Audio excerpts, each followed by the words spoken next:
Like करिए, subscribe करिए, bell icon दबाना बिल्कुल मत भूलिए। अरे इंडियन आर्मी वहां पे बैठ के लूडो खेल रही है। ये तो आज भी यही कहते हैं कि अगर वापस ना बुलाया होता परवेज मुशर्रफ साहब को तो हो गया होता काम, कश्मीर मिल गया होता।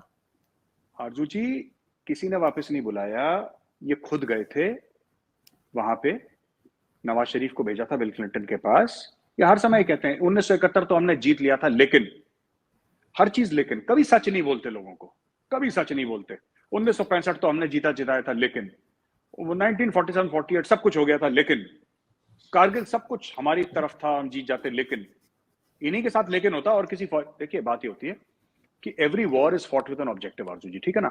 हर एक जंग का एक ऑब्जेक्टिव होता है। मैं आपको बता देता हूँ एज अ फौजी, और पाकिस्तानी आर्मी हो, ब्रिटिश आर्मी हो, अमेरिकन आर्मी हो, चाइनीज आर्मी हो, every war has an objective. 1965 की लड़ाई का क्या ऑब्जेक्टिव था? कश्मीर को आजाद करना, सो कॉल्ड कश्मीर को कोट अनकोट आजाद करना। क्या कर पाए? नहीं कर पाए। फिर ये यौम दिफा किस चीज का मनाते हैं आप लोग 6 सितंबर को? भाई आप बाजार गई, आपने बोला मैं बाजार से मैंने 1 किलो चीनी लानी है, ठीक है, आप बाजार गई, वापस आ गई बिना 1 किलो चीनी के। आप कहते हैं अरे मैं तो बाजार चली गई, चलो सेलिब्रेट करेंगे हर साल। नहीं, आपका मुद्दा 1 किलो चीनी लाना था बाजार से, आप नहीं लेकर आए चीनी, इसका मतलब आपका मिशन फेल हो गया। तो ये ऐसे ये कुछ भी बोलते हैं, इसका अब क्या करें।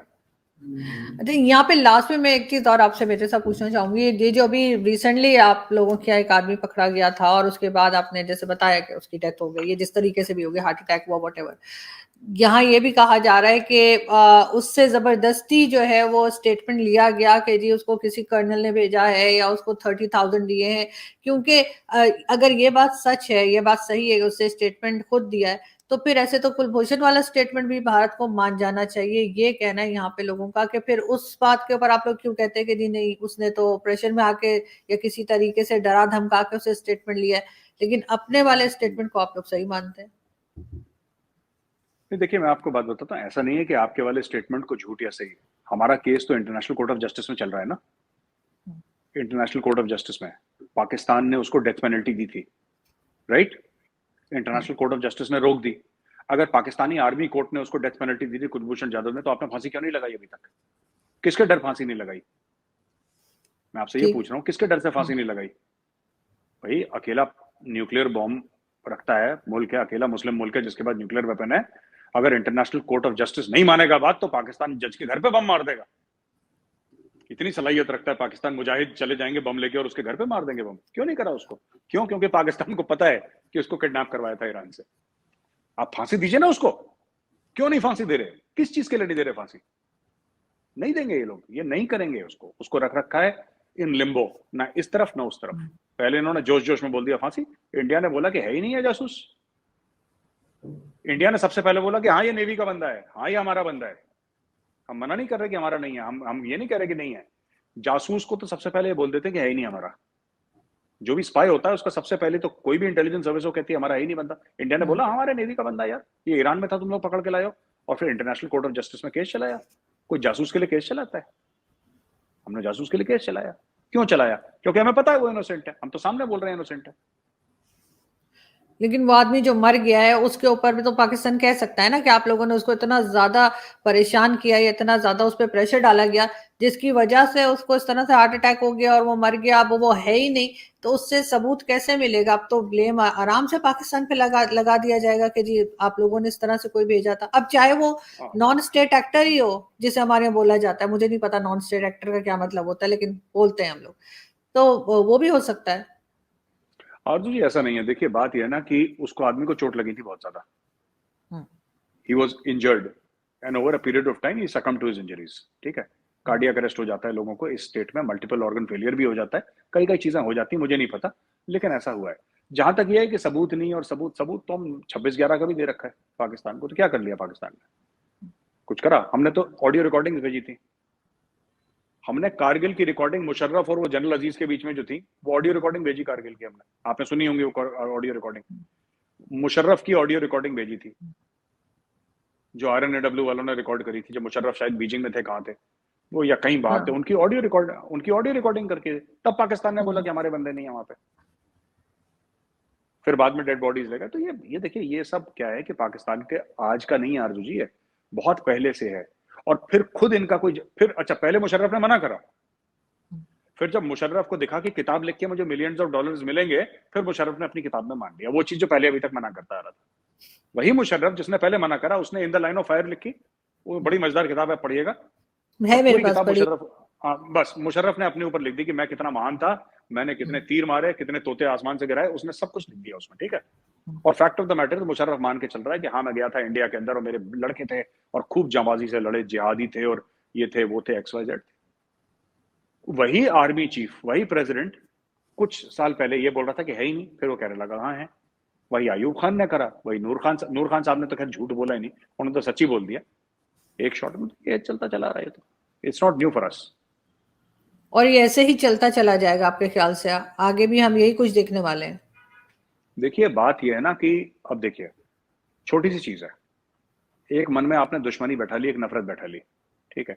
मोदी जी ने एक ट्वीट करा था कि हमें बहुत बुरा लगा, जानो माल का नुकसान हुआ पाकिस्तान में, अपनी संवेदनाएं प्रकट करी, अपने कॉन्डोलेंसेस उन्होंने ऑफर करे, ठीक है। एक जिसको कहते हैं कि मिजाज कुर्सी करना या कुछ, आप कैसे हैं, ठीक ठाक तो हैं, उस टाइप का एक उन्होंने भलमन साहब ने ट्वीट भेजा।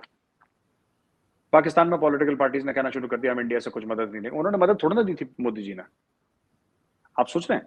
आप सोचे मोदी जी ने कोई हेल्प थोड़ा ना ऑफर करी थी कि हम इतना आलू प्याज भिजवा देते हैं आपके पास, इतना टमाटर भिजवा देते हैं, दवाइयां भिजवा देते हैं कोरोना की। मोदी जी ने कभी हेल्प ऑफर करी नहीं। पाकिस्तान ने उस मदद के लिए मना कर दिया जो कभी दी ही नहीं गई थी। This is the level of hatred कि अगर हिंदुस्तान सोचे मदद करने में, उसके जहन में हो सकता है कल कोई बात आए कि हम पाकिस्तान की मदद करें, उसके बोलने से पहले हम आज ही मना कर देते हैं कि हम तो दे ही नहीं रहे मदद। ये सही बात है, पाकिस्तान ने मांगी नहीं, पर हमने भी तो नहीं दी ना, फिर मना किस चीज का हो रहा है? तो ये जो लेवल ऑफ, और मैं बता रहा हूं ये लोग क्या कर रहे हैं कि भारत से ट्रेड करेंगे, ये सब जो बात कह रहे हैं ना, भारत से ट्रेड। हमारा और बांग्लादेश का भी बॉर्डर का इश्यू था अर्जुन जी, ठीक। और आज से नहीं, कई सब मोदी जी ने आया, बात करी, ले दे के खत्म करा, लाइन खींची, इंटरनेशनल बॉर्डर को फिट करा, कोनो इश्यूज खत्म कर। पर पाकिस्तान में इतना ज्यादा, मैंने एक ट्वीट करा था इसके ऊपर, तो पाकिस्तानियों ने काफी डिड नॉट लाइक इट, पर ये बात सच है अर्जुन जी, मैं आज आपको बता देता हूँ उसकी सच्चाई क्या है। इस ट्वीट की सच्चाई है अर्जुन जी कि आप ना कभी भी एक बात देखना,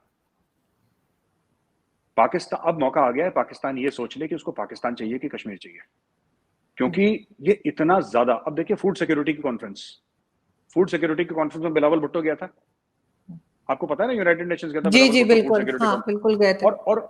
और वो भाई इतना कलाकार है कि फूड सिक्योरिटी की कॉन्फ्रेंस में वो कश्मीर की बात करके आया। आज पाकिस्तान में फूड सिक्योरिटी का मसला खड़ा हो गया है, राइट?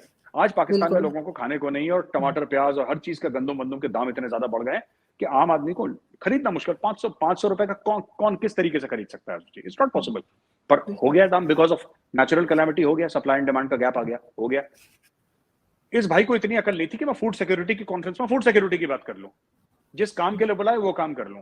नहीं, इसको ये दिखाना था कि मैंने यूनाइटेड नेशंस में कश्मीर का नाम लिया, अब ले लो कश्मीर। मैं इसीलिए कहता हूं पाकिस्तान ने कश्मीर करके इंडिया को कुछ नहीं हुआ, इंडिया को 2 रुपए का फर्क नहीं पड़ा, इसने खुद के पैर पे कुल्हाड़ी मार ली। लेकिन सर वो तो बाहर फॉरेन मिनिस्टर और हर प्राइम मिनिस्टर इसी तरह की बात पाकिस्तान में करता है जब भी वो आता है पावर में, और उसके पीछे कोई और लोग होते हैं जिन्होंने डिक्टेशन दिया होता है, वो बेचारा तो सिर्फ पपेट की तरह बात करता है, अपने लिए नहीं। ये चीज तो सभी को मालूम है, मेरा नहीं ख्याल कि मैं कोई सीक्रेट बात बता रही हूँ। तो इसमें सिर्फ बिलावल भुट्टो को जो है बोल देना जो है, मेरे ख्याल है वो ठीक नहीं होगा। यहाँ की स्टैब्लिशमेंट जो चाहेगी वही बात की जाएगी ना यूनाइटेड नेशन में जाके। इमरान खान भी यही करते थे, नवाज शरीफ भी यही करते थे, और अब बिलावल भी वही कर रहे हैं। आपको नहीं लगता? आरजू जी फिर ये पॉलिटिक्स में जाते क्यों? फौज ज्वाइन करें ना, सीधा ये जाए, सीधा पीएमए काकुल ज्वाइन करें आराम से, लॉन्ग कोर्स क्या बोलते हैं, ऐसे बोलते हैं ना, लॉन्ग कोर्स फलाना कोर्स, वो लॉन्ग कोर्स ज्वाइन करें और जनरल वेनरल बने, फिर अपनी मनमर्जी का चलाएं ये लोग। Politics is to serve the people, लोगों की खिदमत करने के लिए बंदे पॉलिटिक्स में जाते हैं, ठीक है। तो ये खिदमत अपनी भी करता है पॉलिटिशियन, और ऐसे नहीं कि हमारे यहाँ वाले कुछ ज्यादा दूध के धुले, ऐसी बात नहीं है। हमारे यहाँ भी पॉलिटिक्स में बहुत क्रुक्स हैं यहाँ पे इंडिया में, ऐसी बात नहीं कि नहीं है, और हमारे वाले सब साफ हैं। लेकिन कहीं ना कहीं आपको ये, जिसको कहते हैं ना डायन भी ना 3 घर छोड़ती है, जो डायन होती है ना, यू अंडरस्टैंड डायन? जी जी जी। डायन भी ना 3 घर छोड़ के मारती है किसी को ना, ये भाई लोग कोई घर नहीं छोड़ते, हर एक घर में निपटते हैं, इनका यही है। ये दे डोंट नो कि एक ना there is a very fine red line, you should not cross that red line. ये कुछ भी करेंगे इख्तियार में आने के लिए, फिर बोलेंगे साहब इमरान खान ने बोल दिया 4 साल के बाद कि मेरी चलती नहीं थी। बोला ना उसने, इमरान खान ने कि मेरी चलती नहीं थी। भाई तेरी चलती नहीं तो तुमने रिजाइन क्यों नहीं करा? अब फिर प्रधानमंत्री बनने के चक्कर में फिर नहीं चलेगी इसकी, फिर नहीं चलेगी, नहीं चलेगी, नहीं चलने देंगे, फौजी नहीं चलने देंगे इसकी। बिल्कुल, क्योंकि हमेशा से यही होता है और फिलहाल उसमें से निकलते नजर नहीं आ रहे। Thank you so much sir कि आज आपने ज्वाइन किया, बहुत अच्छा लगा। Thank you for watching. Please don't forget to like, share and subscribe.